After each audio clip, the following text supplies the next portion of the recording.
شايفين كوبايتين رز، هنعمل الكمية الكبيرة دي معانا زي الفل. شايفين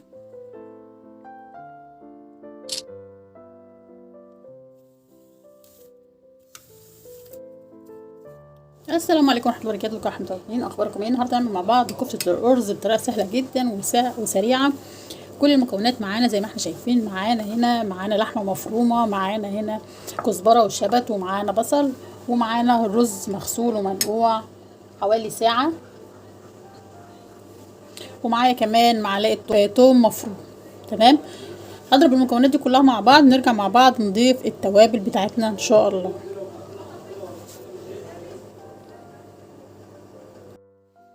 بعد دي شكلها بعد ما ضربناها بالشكل ده كده، شايفين؟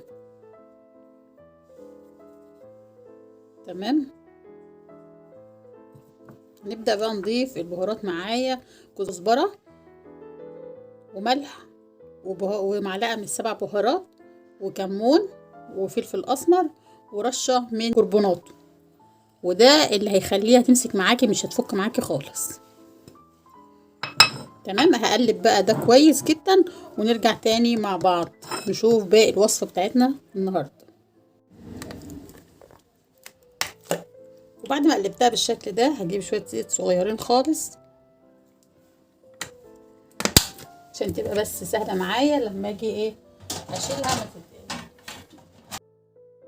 قابلت ايدي كده بالزيت واخد قطعة كده صغيرة واصبعها بالمقاس اللي انت تحبيه، حبة كبير ماشي، حبة صغير اللي يعجبك. تمام، اهي بتتشكل معانا بكل سهولة، سهلة وسريعة ومفيش اي مشكلة خالص.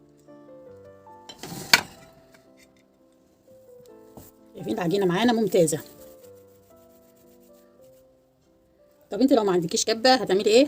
على الخلاط، مفيش اي مشكله خالص. مش عندك كبه، مش عندك مفرمه، على الخلاط مفيش مشكله خالص بكل سهوله. هتعملي ايه بقى؟ هتاخدي كل الحاجات السهله في الشفشه الخلاط، والرز تطحنيه في المطحنه بتاعت الخلاط. وعملنا فيديو قبل كده كفتة الرز في الخلاط، هسيب لكم اللينك بتاعها في صندوق الوصف ان شاء الله. بعد كده على زيت بقى غزير، شويه زيت كده في الطاسه تقليهم يسخنوا جدا، وبعد كده تنزلي بقى بالكفته بتاعتك وتحمريها، وبعد كده تعملي لها التسبيكه وبالف هنا وشفا. طبعا المرحله دي بقى انت ممكن تخزنيها، انا بحب اخزنها كده، يعني انا اصبعها تشكليها، ممكن كمان تشكليها كور كده للقلقاس والحاجات دي بتبقى حلوه برده، تشكليها كور كده مش مشكله، يعني التشكيل يرجع لحضرتك، الطريقه اللي تحبي تشكلي بيها مفيش اي مشكله خالص. وافضل طريقه للتخزين بتاعها ان انت تصبعيها كده وتحمريها وبعد كده تعينيها، تبقى سهله معاكي. طلعها في اي وقت بقى، تعملي التسبيكه بتاعتها في ثواني كده، ما بتاخدش وقت معانا خالص وبتبقى حلوه جدا.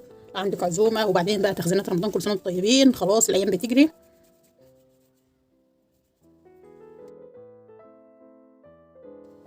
كمل بنا بنفس الطريقه، نرجع نشوف باقي الوصفه بتاعتنا.